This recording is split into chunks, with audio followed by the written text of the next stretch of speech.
Delavnica je bila zelo uporabna in se mi zdi, da so tisti udeleženci, ki so bili prisotni, kar precej novega odnesli, ampak za preostale, tiste, ki vas ni bilo, pa tole je naša spletna stran, naslovnica naše spletne strani in zgoraj pod materiali Slovenija. Tukaj sproti nalagamo vse materiale od vseh dogodkov, od vseh webinarjev, tole je bil prvi webinar, pa drugi webinar. To so še vse interaktivni posnetki, ki smo jih imeli tudi iz tega webinarja. No in tule spodaj imamo pa že tudi vse o tej naši delavnici o videopripovedovanju oziroma video storytelling. Skratka, tule je celotni posnetek in tu spodaj so tudi bookmarki oziroma zaznamki, kjer lahko se sprehajate med posameznimi delčki te delavnice, tisti, ki vas zanimajo in si jih ogledate, tako da to je pač ves čas na razpolago in kar poglejte, mislimo, da je noter precej uporabnih zadev, tudi uporabnih povezav na razna orodja, tako da to mislim, da vam bo pomagalo nasploh pri delu, pa tudi potem v zadnjem delu pri našem tekmovanju o izdelavi videov. Ena zanimivost še, kar pridni smo in smo že začeli sestavljati spletno učilnico, tako da gradivo z prvega webinarja je že v naši novo zgrajeni spletni učilnici. Do te spletne učilnice ravno tako dostopate preko naše spletne strani, zgoraj materiali Slovenija, kot vedno, in čist na vrhu vidite en gumbek, na katerem piše vstop v slovensko e-učilnico in tale gumbek vstop v slovensko e-učilnico nas pelje na stran znanje.biz, kjer bodo naložene vse učilnice, od tega prva je že. Se pravi, na prvem webinarju, če se spomnite, smo se pogovarjali, kaj je plastika, kaj je mikroplastika, izzivi in podobne stvari, tako da takole ta naša učilnica zgleda.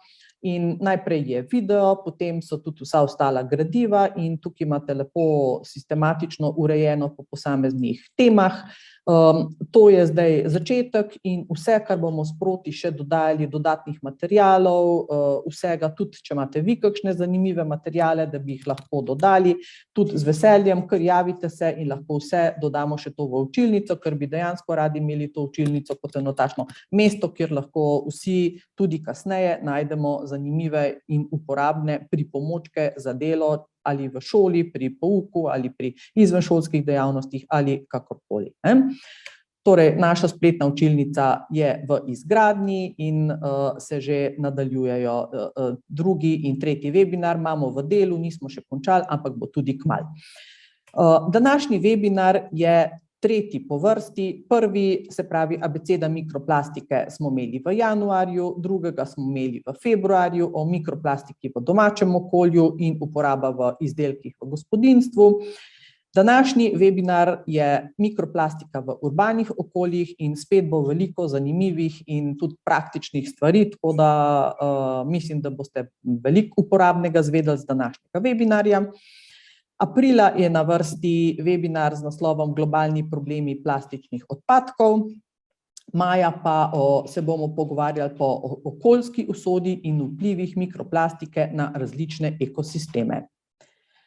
Kaj bomo delali danes na današnjem webinarju? Najprej na začetku bomo pogledali še izsledke v bistvu prejšnjega webinarja in sicer bomo predstavili rezultate pa ugotovitev naše takšne mini domače naloge oziroma mini projekta o mikroplastiki v zobni pasti. Potem v drugem delu nam bo naša dr. Anja Bubik predstavila pomembne točke v urbanih okoljih. Potem si bomo pogledali malo o okoljskem vidiku obrabe pnevmatik, to je kar takšna zelo pomembna tematika. In pa na koncu bomo pogledali pa še prispevek o razvoju trajnostnih izdelkov v podjetju Plastika Skaza. Pa gremo kar od začetka naprej. Prva točka je mikroplastika v zobni pasti oziroma izsledki z webinarja številka 2. Predstavili bomo rezultate in ugotovitve.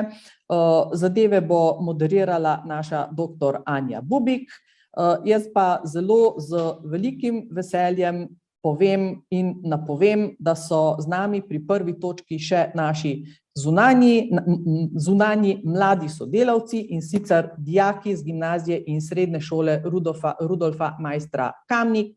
To so Brina Ličen, Sara Krstič in Lovro Golob, ki so skupaj s svojo mentorico, profesorico Rafaelo Kožlakar, pripravili zelo zanimiv prispevek oziroma takšen mini projekt mikroplastika v zobnih pastah.